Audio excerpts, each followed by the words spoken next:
Marshfield Community News is powered by Tiny & Sons Auto Glass. I would say that the Caring Force was a group of wonderful people providing care on a daily basis to some of the most vulnerable people in our Commonwealth. And they really need to be heard, and we really need to make sure that they're getting what they need. What happened today was an amazing outpouring of love, frankly. We had about 200 people in the room, and we were celebrating the work that we do, but we're also asking more from our legislator.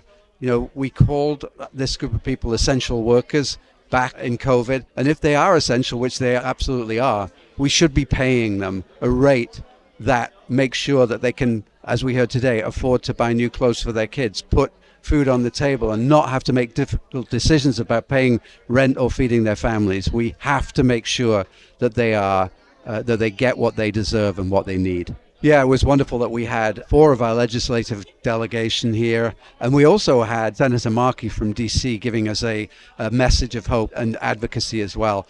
We had a panel discussion with our person served, with our direct care professional workforce, and family members who spoke to the importance of consistency of care. People have to leave this profession oftentimes because they can't afford to stay in it. And this was all about making sure that they get paid so they can stay and build a career in human services. Well, I think it's very important. One, the show of color and everybody here, it sort of stands out. And folks that may not know this community or what we're advocating for, you know, it sort of stands out for that. But also when we have our state leaders here, the folks that can make decisions and really advocate for our needs, it's good to see them here, you know, conversing and understanding everything we do.